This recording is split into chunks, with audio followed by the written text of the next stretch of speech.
Halo guys, balik lagi bersama aku Thomas Arif Ramadan. Jadi kali ini aku bawain cerita horor seru banget. Dan buat kalian yang penasaran, stay terus ya. Sebelum lanjut ke ceritanya, jangan lupa untuk dahului channel ini supaya kalian tidak ketinggalan cerita horor selanjutnya.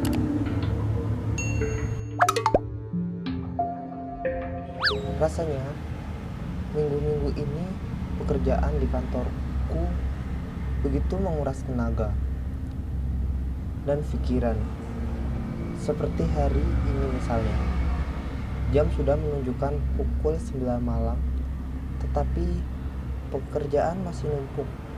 Ditambah deadline pekerjaanku besok pagi, harus sudah dipresentasikan.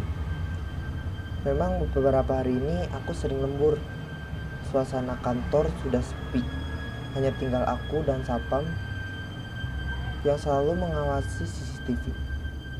Ketika aku sedang mengetik di laptopku, tiba-tiba ada suara pintu gerbang di kantorku terbuka. Aku tengok dari jendela ruanganku yang terletak di lantai 2. Itu mobil dari Mbak Friska, salah satu karyawan juga di sini, namun beda divisi denganku. Pikiranku, aku tak peduli dan melanjutkan pekerjaanku agar bisa cepat. Setelah pukul 11 malam, akhirnya pekerjaanku selesai. Aku merapikan laptopku dan lekas turun ke bawah. Ketika aku melewati selasar menuju tangga, aku melihat ruangan Mbak Friska terbuka. Ada kerjaan tambahan ya Mbak? Tanyaku. Dia hanya mengangguk tanpa menjawab pertanyaanku. Aku tak bisa melihat wajahnya karena tertutup layar laptop.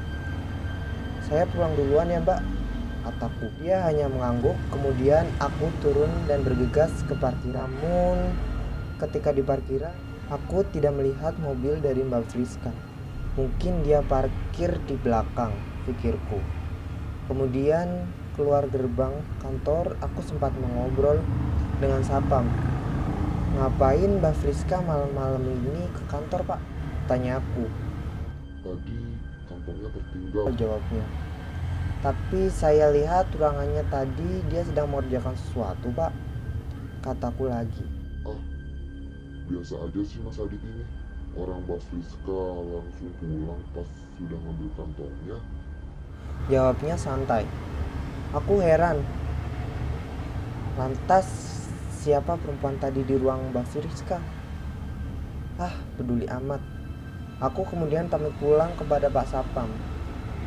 Sepanjang jalan aku memikirkan siapa perempuan di kantorku tadi, hingga fokusku teralihkan oleh sirine ambulan di belakang mobilku. Aku memberi jalan ambulan itu. Namun anehnya 5 menit kemudian aku mendengar suara ambulan. Aku kembali memberi jalan ambulan itu. Namun kali ini aku memperhatikan plat nomor ambulan itu setelah 10 menit. Dan tiba-tiba aku melihat di spionku ada mobil ambulan dengan sirine yang khas. Tiba-tiba aroma melati begitu kuat di mobilku. Aku memberi jalan ambulan itu.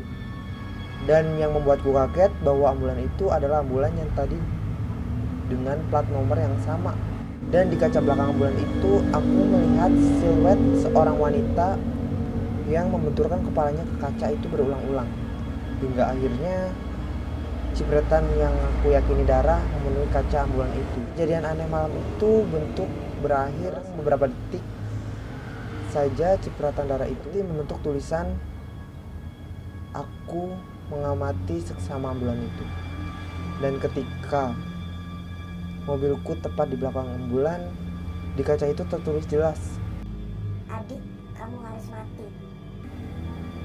Sontak aku membanting setir ke kiri untuk mengambil jalur berbeda dari ambulan tadi.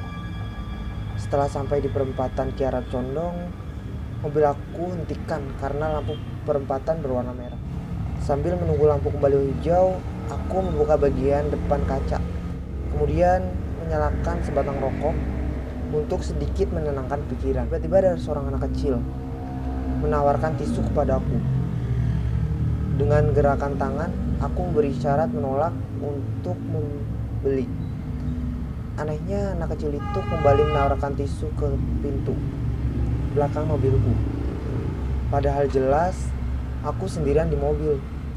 Aku kembali memanggil anak kecil itu. Ngapain adek nawarin tisu ke belakang? Di mobil ini cuma ada saya sendiri, tanyaku. Itu di belakang ada nenek-nenek yang mau beli tisu saya. Om, Jawabnya sambil lari ketawa. Aku masih mengamati anak kecil itu berbalik menatapku. Tak kusangka dia potong kepalanya sendiri dengan tangannya dan berlari ke arahku dengan gerakan tangan seolah-olah mau melemparkan kepalanya ke arahku. Sontak aku menancapkan gas mobil menerobos lampu merah. Untung di persimpangan itu tak ada kendaraan. Namun yang lebih menakutkan ketika aku melihat spion di belakang. Jelas di bangku belakang mobilku nampak seorang nenek-nenek dengan rambut penuh uban menutupi wajahnya. Tanganku mencoba menggapaiku. Aku tak kuasa. Aku menahan ketakutan yang amat sangat ditambah konsentrasiku berkendara. Nenek-nenek itu kemudian menatapku. Nenek itu kemudian menampakkanku mukanya. Betapa kagetnya aku. Mukanya rata dan lehernya terlilit ular berwarna merah. Aku tak dapat berkata-kata. Keringat dingin keluar dari seluruh tubuhku. Arwah nenek-nenek itu menghilang ketika aku sampai di bundaran Cibubur. Oke guys, gimana ceritanya tadi? Seru banget kan? Buat kalian yang penasaran dengan cerita selanjutnya, jangan lupa untuk like, comment, and subscribe. Cerita selanjutnya tunggu di part 2. See you next time.